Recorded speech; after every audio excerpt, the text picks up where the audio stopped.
I can see people are joining.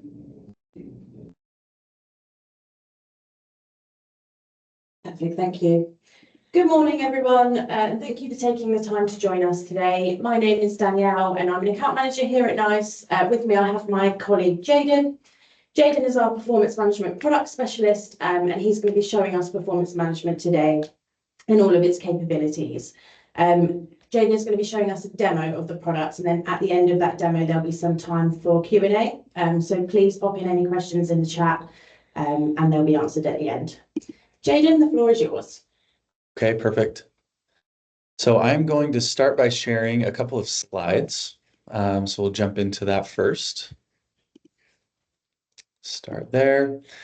Okay, so CX1 performance management. Should go in, there we go, to presenter mode. Yeah. Okay, CX1 performance management, the masterclass today. We want to talk about issues that are very relevant for contact center professionals today. A lot of the chatter around the industry is focused on AI enhancements. What does that mean for your organization? What does it mean for the industry in general? But customer experience today is still driven not just by technologies or processes, but by people. Manage your employees strategically to prepare and adapt for the future is kind of the key concept that we want to discuss today. And so performance management is all about giving information and insight and guidance in a world that is increasingly becoming more digital. Digital transformation has arrived in contact centers and creates a fast-paced, busy environment where agents are expected to juggle a very heavy cognitive load. You can see some of the statistics here that 80% of contact center agents are scheduled to handle multiple different channels of communication. 95% handle both digital and voice concurrently at least some of the time. And on average, they're handling about just over three channels at the same time. And so not only is it a very rigorous environment that is very challenging to be motivated in, but it is also a type of work that it's difficult to, even with just one channel to motivate and to continue to keep agents on track. And so performance management exists to help with that. So how can we revitalize agent engagement in a digitally driven world? Through performance management. Generally speaking, many of the contact center operations today have one of three goals in mind, either to increase revenue of the company that you're working for, decrease costs, or improve customer experience, right? Most of them obviously dealing with a customer experience metrics. And so as we see it at NICE, happy employees create happy customers. And so giving agents the correct knowledge through insights with individual team and digital work behaviors, as well as gamifying and motivating their experience and guiding them with personalized coaching is definitely something that we focus on. So I am going to jump out of the presentation now and go into my demo. Let's pull that up. And let's expand that to be more full screen. So where we're at here is CX1 Performance Management, the product itself. So currently this is available to all regions here at NICE. In this instance, my demo environment is being shown from a specific URL for the demo site, but this is available within CX1 through single sign-on. In our 25.1 release, we will have PM native that will be completely native to the platform. But even so today, it is integrated with CX1, available with single sign-on in the application itself.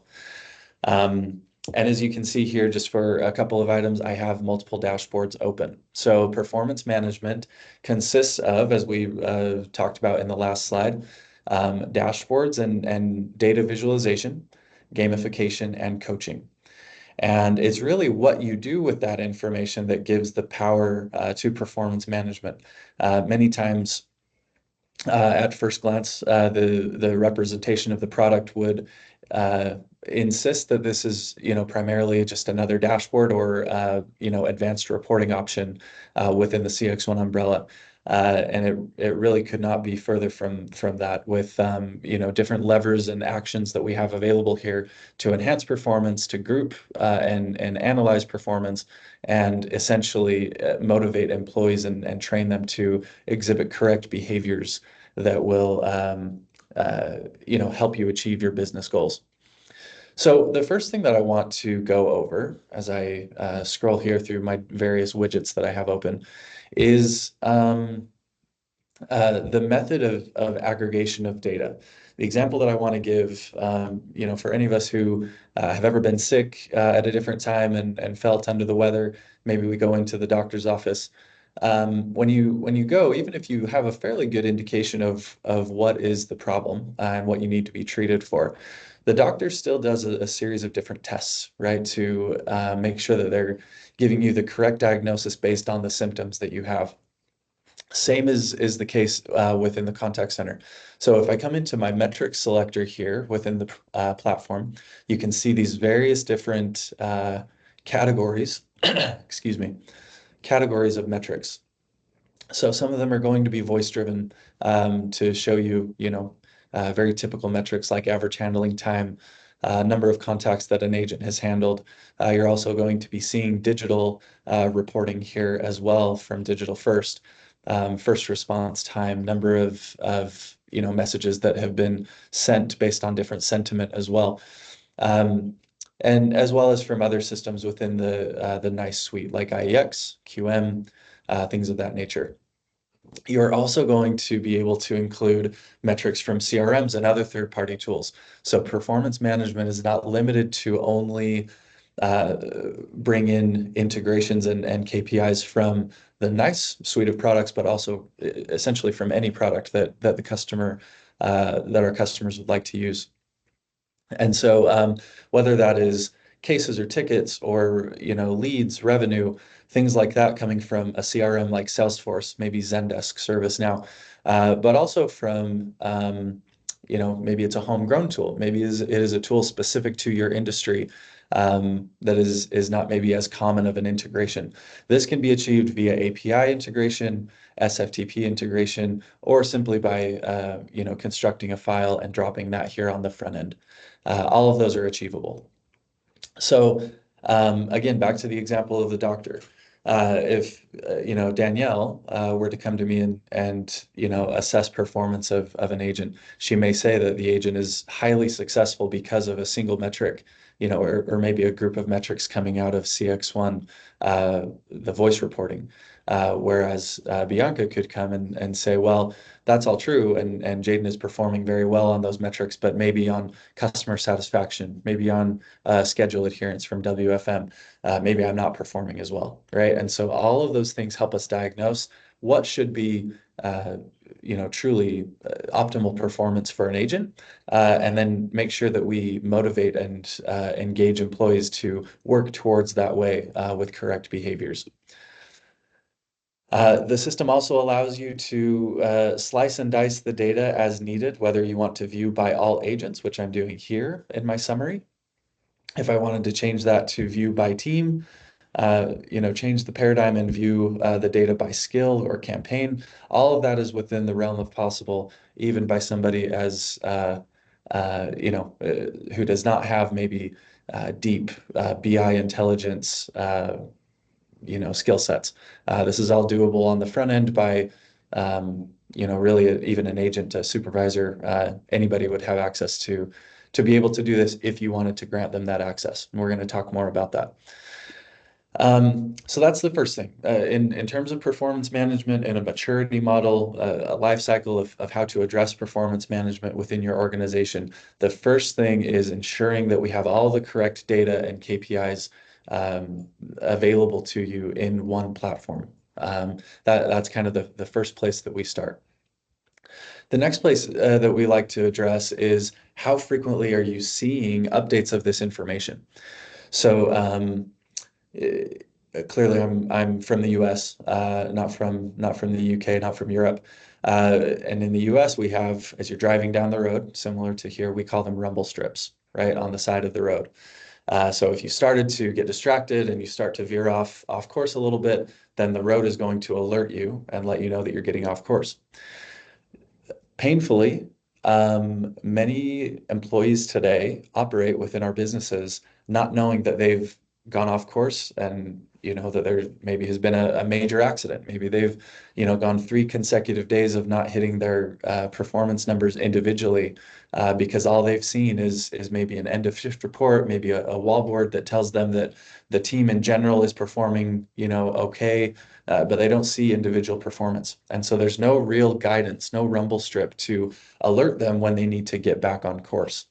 And so with CX1 performance management, metrics like contacts in queue, things like anything around agent statuses, how long an agent has been in a current status, that's going to update very, very near real time in terms of a number of seconds, from an agent clicking to go unavailable or to go to break. That'll be updating in very near real time. Whereas historical metrics that would typically be downloaded after the fact, maybe it is an end of shift report, things like number of contacts handled for the day, things like that, where you may only be seeing those a few times throughout the day.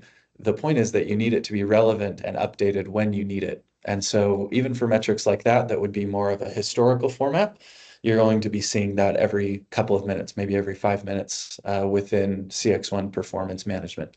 Now, that is only speaking to our integration within the NICE products.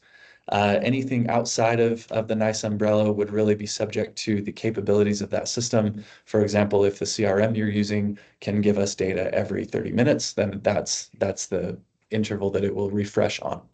So, but either way, our goal is to, like I said, achieve optimal refresh times within the time frame that is in the art of the possible, while giving you the data that you need when you need it.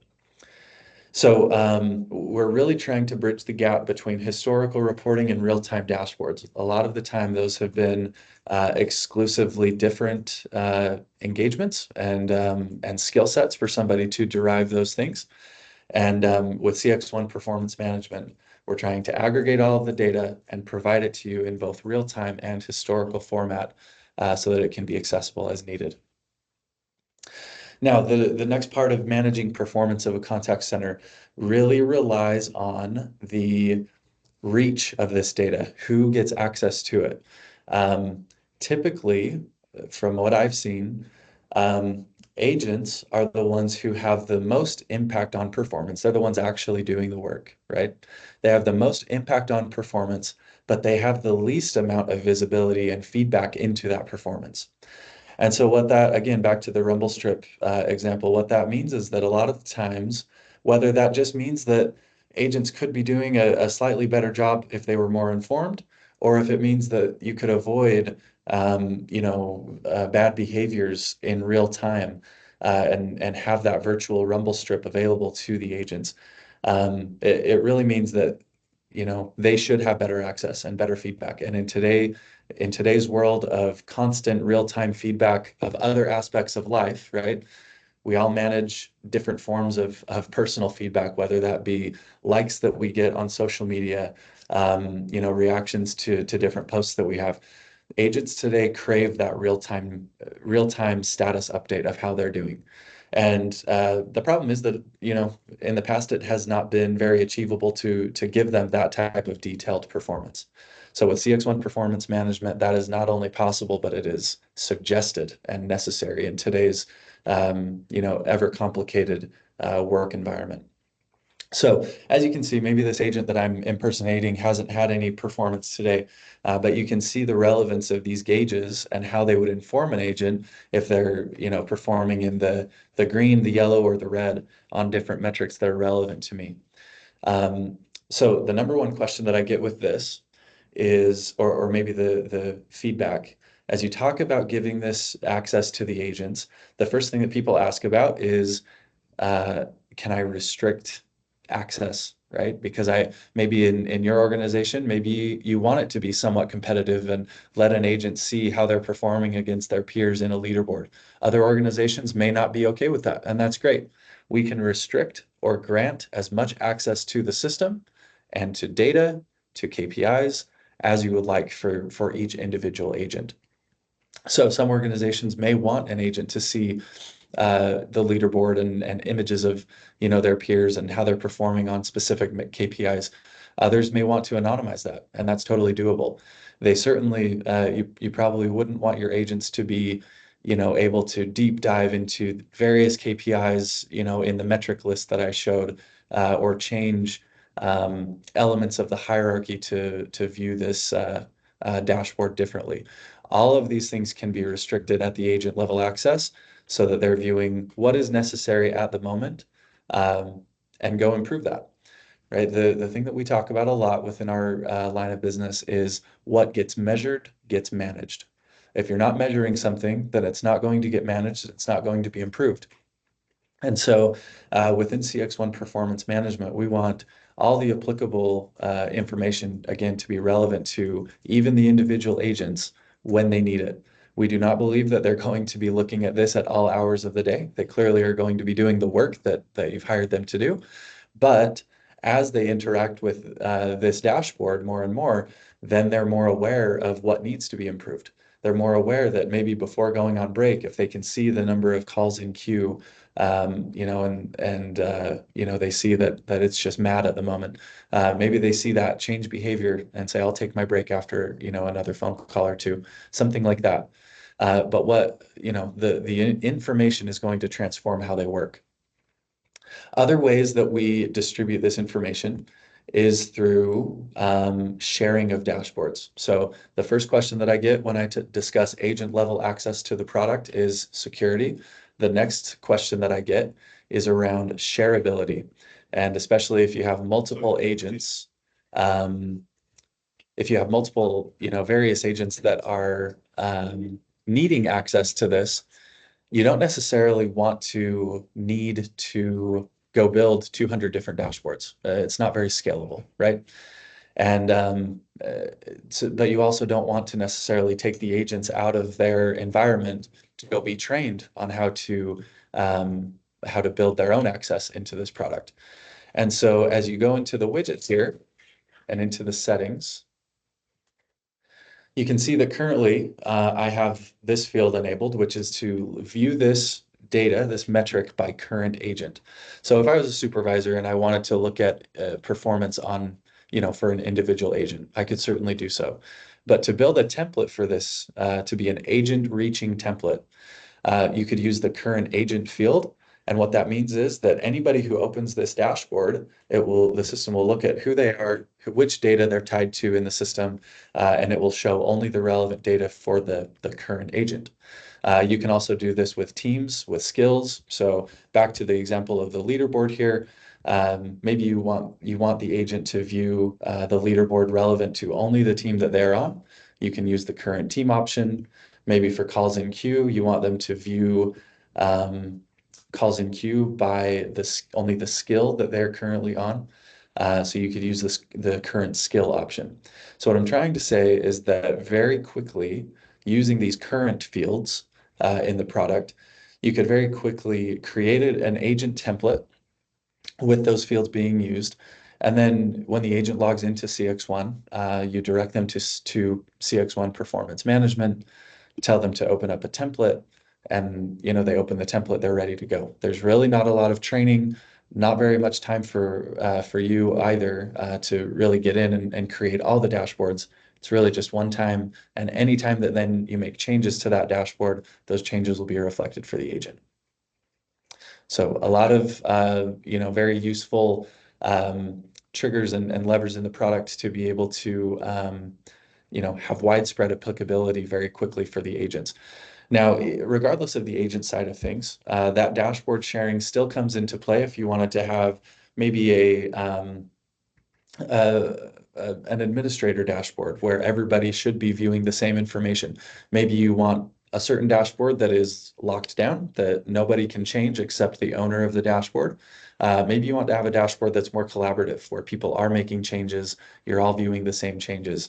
All of those options are available to you as well. The other part of this is we've talked about kind of merging the functionality of a real-time dashboard and a historical report, is that these widgets individually are able to be exported into Excel or CSV format. Excel with objectives means that the colors will show up in the document. Regular Excel means that they will not. You can also send these to a subscription, which means that you can set up the schedule on which these reports will be sent to various emails, whether it's a user inside of the system or not. Those can be scheduled and sent on the interval that you choose. And you can do that, like I said, on individual widgets here in the system, or you can do that with an entire dashboard. You can subscribe to the dashboard. So maybe if you have an executive or a client even that doesn't have or need access to full CX1 performance management, you could still send them these reports to allow them to glean visibility into your operation as you see fit. So that's another way that we can distribute the information. The other way, the last way that I wanted to bring up now are through wallboards. So I have various wallboards pulled up here. I'm going to search for a specific one as an example. Wallboards can be built with various slides. So in this case, first slide is a current agent state slide. If I had any agents logged in, I'm going to zoom out to show how this maybe would look, scaled to the size of a TV. But whether it's for people who are operating in real time in the contact center, near or around TV screens, and you want them to see relevant, updated information in real time, you could certainly use it that way. These can also be shared either with a public or private link. It can show. Nature gave people the capacity to. I'm going to exit out of that so we don't listen to that, but it can also have videos. So if you wanted to have a company promotional video, many times when we have clients who are using a different type of wallboard, it's generally a pretty static view. And that becomes boring for the agents over time to just look up at the same layout, the same screen if there's not a lot of change to it. And so with performance management wallboards, you're able to maybe put in a video like that shows maybe your customers interacting with the product that you offer. It could be maybe you're highlighting an employee of the month, with a quick bio about that agent. Those wallboards can also interact with gamification that we'll get into in just a moment. But whether it's an executive that wants access to it, a client, we even have customers who use the wallboards within different departments of their organization. So it could be the marketing department to track where the calls are being sourced from and where their most profitable lead sources are coming from. That's something that is doable with performance management as well. Another example that I wanted to give as I come back to my supervisor dashboard, I went over the various hierarchy levels. Another one that I didn't cover is the attributes. So, an element of performance management with, definitely is relevant to talk about who you're hiring. Now, we're not going to tell you where your best hiring sources are necessarily. We can allow you to group the data in different ways so that you can find out where your most valuable sourcing locations are. So maybe you want to have an attribute that groups performance by level of tenure, right? So you can look at performance for agents who have been with your organization 0 to 30 days, 60 to 120, maybe 2 years plus, right? And you can track performance by tenure. Speaking of the hiring sources, maybe you see that employee referrals are much more higher performing than just off the street. And so you want to maybe have an incentive program for employees to refer their friends. And so you could build those attributes into the system to allow you to track performance with essentially any different agent level attribute that you want to track, even something as silly as, their favorite snack. But a more real world example would be maybe if you test your agents for personality types as they're onboarded with your company, you could track different personality types on various campaigns to show that maybe a yellow personality performs better on a support campaign than a blue personality does. And so, really a lot of different ways to look at performance and make sure that you're setting yourself up for success in the best way. Now, the next thing that I want to talk about that is very engaging is the gamification. So as we talk about, the first part of that last image that I showed in the slide was about knowledge of performance, gamifying, and then guiding, right? And so within CX1 Performance Management, we do have a very robust gamification platform. So this is what an agent might see on their dashboard. You could see before my personal avatar. I do have an entire, profile and avatar location here in the system to view how many coins I've earned, the number of challenges that I've won, the number of badges that I've earned as well. Those become relevant when you see the gamification types, the game types here.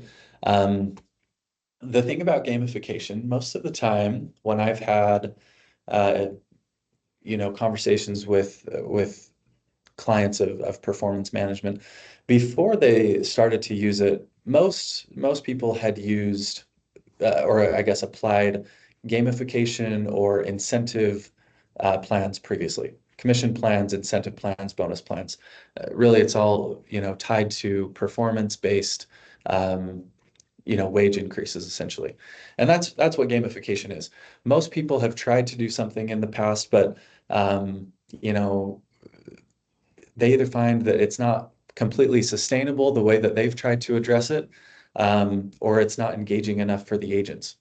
And so most of the time, what we see is that gamification incentives and plans typically are very fun for those who are already winning, right? That's not what you want to do, though. Those people who are more veteran with your company, have been there the longest, they're the most experienced, they're often the ones that are most motivated by gamification because they perform best on a week-by-week basis or on a day-by-day basis. And so what you want to do is have a gamification strategy that can be motivating for the broader audience. And that means that they need to be able to win within their level of proficiency, but they also are motivated very differently. So some people, I look at our top dog game here. Some people are going to be very extrinsically motivated where they just want to be first place among their peers, right? That's all they care about. They love to see their name at the top of the leaderboard. And so maybe have some coins that are applicable to them, a badge, some XP points based on, first response time and average handle time. Some people are highly motivated by that, while others do not care about, competing against their peers. They could not be motivated by that. It's not something that is enticing to them, but they are motivated by just intrinsic reasons, right? And so maybe for them, maybe something like the bullseye game, right? This one's based on wrap time and average hold time. But you're essentially allowing them to view what their potential rewards could be for different levels of performance here. So if they achieve between 1 minute and, I guess I should say it the other way, between 45 seconds to a minute of wrap time on average per call, they'll get a certain reward. The third ring out, they improve that by a little bit, and then they achieve the second ring, get a little bit better of a reward, and then the bullseye, right? If they achieve that less than 30 seconds, then they'll achieve the optimal reward here. That's not based on anybody else's performance except my own. And so for some people, that is much more incentivizing for me to do that versus competing against my peers. So we have various game types, whether it's the bullseye that I've just been over, the top dog game. The milestone game is very popular because maybe even as an agent comes out of training, the first, as all of us know, the first 30 days or 60 days maybe for an agent are the most crucial to really lock them in and get them to have a good experience. So maybe you want to lead them to different levels of performance over time. It's not achievable for a new hire to achieve, the same level of performance that a veteran agent is able to do at that time. And so maybe we guide them over time, right? And they see progress as they achieve these different milestones on various KPIs that you have within your organization. Another very exciting game is Connect 3 or Connect All. In this case, this is Connect All. So whether it is on a daily basis, a weekly, or a monthly basis, essentially what you're able to do with this game is set up different levels of performance on various KPIs and allow agents to cross those off the list as they achieve them over time, right? And so for a daily a daily card, we refer to these as cards. Maybe it's my job to just check off everything, throughout the day. I need to make sure that these different metrics are all in check, and if I do that, then I'll get a specific reward, right? In this case, 1,000 coins here in the system. And so anyway, there are various game types here that are very motivating for the agents. One of the things that I want to call out that is very important. I'm going to use this example because I think it will resonate with a lot of you on the call. If I simply went out to any of your call floors and I said to the agents, whoever is the top call taker for the day, whoever takes the most calls for the day is going to get a 50-pound reward. Guaranteed, that's what everybody will be shooting for. Everybody will try their hardest to be the highest performer in that category. But you're all rolling your eyes right now and thinking to yourself, that's not what we want. You're absolutely right. That's not what you want. You need to have different actions, different qualifiers in place to ensure that optimal performance is being achieved. So in that example, obviously that's not a great example, but you could say whoever takes the most calls while maintaining a certain level of customer satisfaction gets the reward. Maybe it's whoever is the top call taker, but you have to have a certain level of maybe it's schedule adherence, right? Back to aggregation of data. As you aggregate more data sources into this, the more beneficial gamification can be. And so, another example could be, you want to achieve a specific level of efficiency in terms of average handling time. Let's say that it's 4 p.m., my shift ends at 4:30. I finally got my average handling time to an optimal level where I will achieve a bonus. Maybe I just leave. Maybe I decide I don't want to take another couple of calls for the remainder of my shift because that will put my bonus in jeopardy. I don't want to do that, so I'm just going to head out early. You could have a qualifying metric here that says, here's the goal of this KPI, but if you don't achieve, schedule adherence for that day, you don't work all of your scheduled time, then you don't qualify for that. So there are many, many, many different ways to make sure that performance stays in check.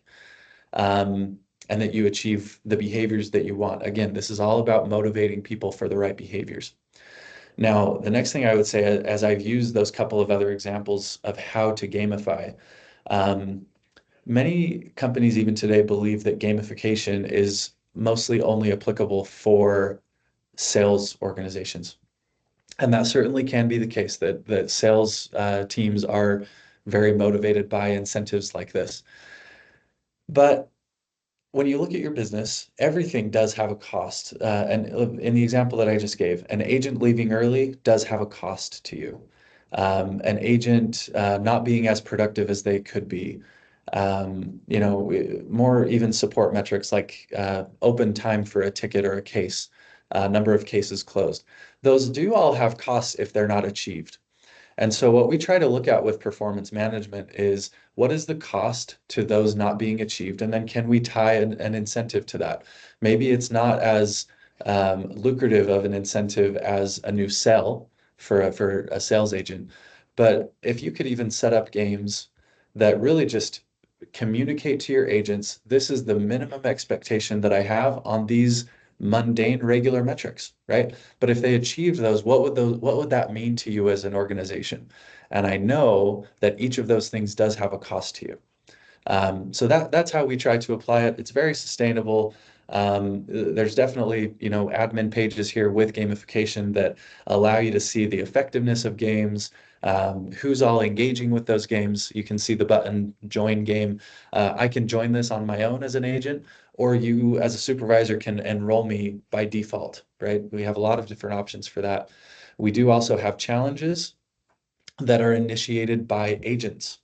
So in this case, right, you're able to distinguish which KPIs are challengeable for agents to use so that, Danielle and I can't come into the office and say, let's see who can be most unavailable the longest today. We don't want that. You're able to determine the parameters of these KPIs, but then it's up to the agent to decide, I want to challenge my friends to a daily challenge starting on this date, and I can go invite the people that I want, right? So whether it is, an extrinsically motivated agent, intrinsic motivation, whether they like to join the games, set up by their supervisor, or set up their own friendly competition. Gamification is really built to be widely applicable to many different personalities, and reward them for performance. Now, the last thing that I wanted to cover here is more of that guidance aspect of it with the coaching. Now, in some cases, you could make the argument that even the performance objectives, the colors here on the screen that are very customizable, through the notification engine that comes with this, of the colors on the screen, that can even just be guidance, right? Back to the rumble strip example. Guiding agents towards the optimal behavior can be as simple as enabling a dashboard for them. Next, we have different tools like work aids, for example, right? And so maybe you have a contact center abbreviations. If you're not using the auto summary tools today, maybe you have a specific set of abbreviations, of shorthand abbreviations, to help them get through wrap up time faster as they're summarizing their calls.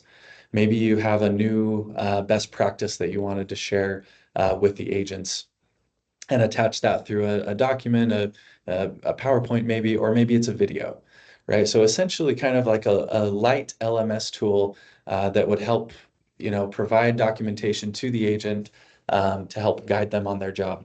So I'm not sure if anyone can resonate with this, but, very common practice to have, if you look at an agent's cubicle, that they have all these different papers pinned up around the cubicle with different bits of information, maybe around current promotions, maybe around compliance rules, things like that. And all it takes is one time for an agent to walk in late. They didn't see that they needed to grab the new information, and then maybe they're scored poorly on quality form because of that, and they have no idea why. All of those can be housed here, to be accessible when the agent needs it. We also do have as well voice of the agent surveys here within the platform. So I'm going to pull out my survey widget here. So whether that is to survey the agent based on a training that they received, maybe it's an interaction with a supervisor, a one-on-one coaching session, and you want to get the agent's feedback on that.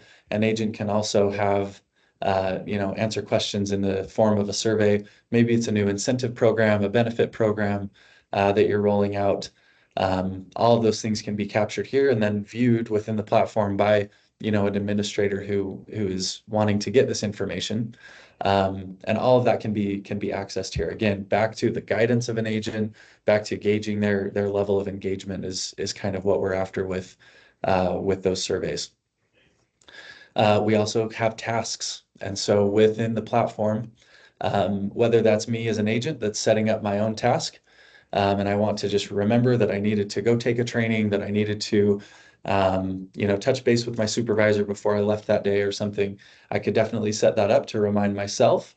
Or as a supervisor, for those agents that I have, responsibility over, I could assign tasks to others, right? And that would just pull up my list of agents that maybe I am a supervisor over, and you could assign a specific task. Take training number 1. And then set a start date, an end date, and the time that it's due. Many times I've heard this over, as we've done kind of research on different features within the product. I have different people that will give me the use case of an agent back to the work aids where maybe it is a promotion, maybe it's a new script or something. and the agent says, hey, I had no knowledge of this. I wasn't aware of the new scripting. I wasn't aware of the promotion and that I should be offering it in this way. One really helpful tool for compliance reasons is this acknowledge button. So anytime you build a work aid with relevant, information, not only could you survey the agent to make sure that they've actually captured the information that you want them to, but you can also just require them to acknowledge the content. And so then if, there's this argument in the future of, I wasn't aware of the information, I didn't know that I needed to use that new call flow. If they click the acknowledge button here in the tool, it will be able to show you in terms of this individual work aid, it will tell you who has acknowledged, who has not acknowledged that particular information, so that proactively you can go say, hey, Danielle, I see that you haven't reviewed this yet. Can you please review that today?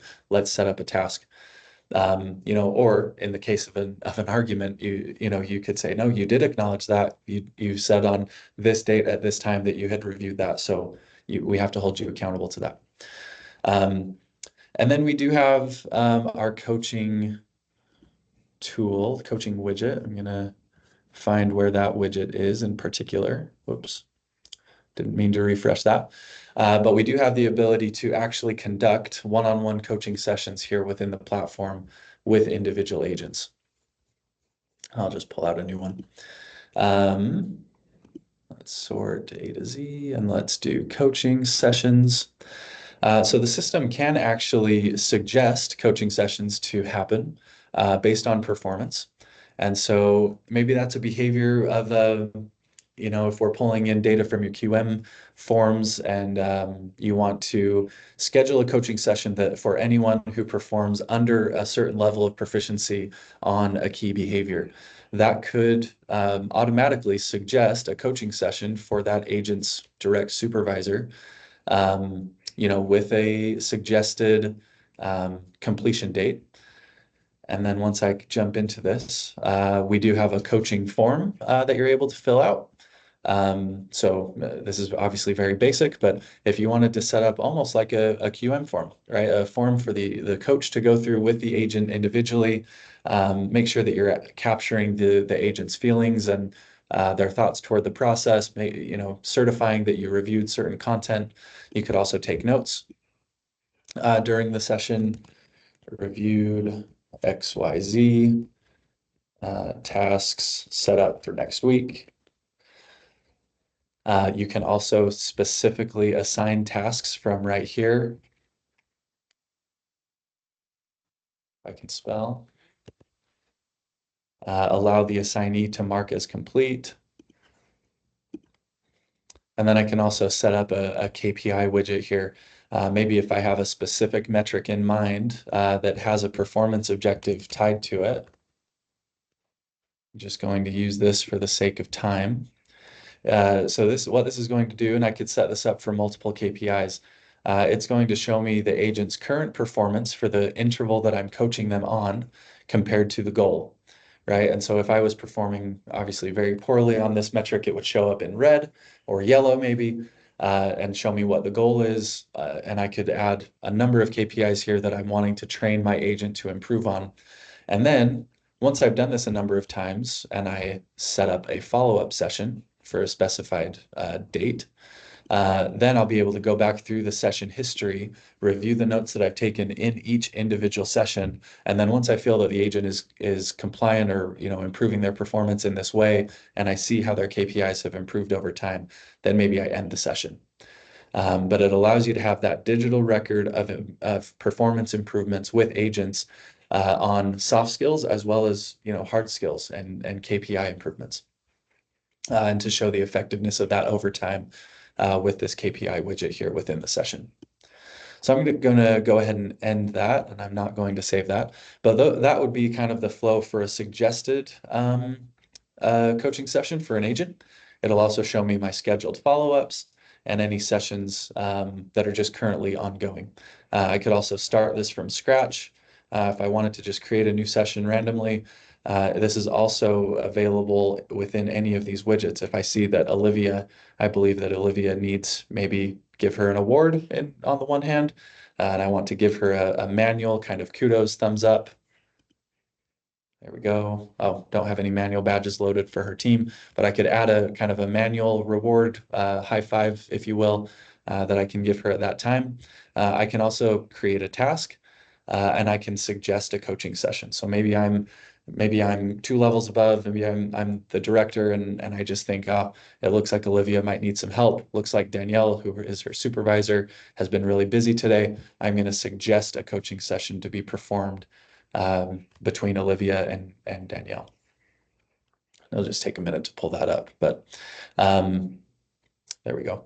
And I can again set up the time that it needs to be done. I can build in coaching forms, maybe to set up a SMART goal or something like that, and assign that specifically to Olivia's supervisor, or maybe I assign that to a more senior agent that I just want to take some time with Olivia to talk about a certain thing. So a lot of different options there, but in the end, between the data visualization and really keeping the agents empowered and informed, essentially to have a real-time scorecard, gamifying, motivating them even on the most mundane of metrics to just make sure that they're achieving those those different levels of performance, or whether it's with coaching. CX1 performance management really is designed to empower and inform on all these different levels, and really help you to motivate those key behaviors and achieve the business outcomes that you want. So Danielle, that's all I had prepared for the demonstration purposes. Do we have any questions that we need to address? Thank you very much, Jayden. Nothing has come in, so if you do have any questions, please pop them in the Q&A. I'm going to take that as that you've demoed it so well that it's so clear that no one has any questions. But we will give people a few minutes. If you do have any questions, please pop them in the Q&A feature, and we will address them now. Any feedback and thoughts as well, welcome also. And if we don't, we will end the session there, but we'll send it out and you can come back to us with any questions if you want to take them offline, and we can have further conversations. So thank you very much, everyone, for joining. Thank you for giving us your time, and have a good day, everybody. Thank you, everyone.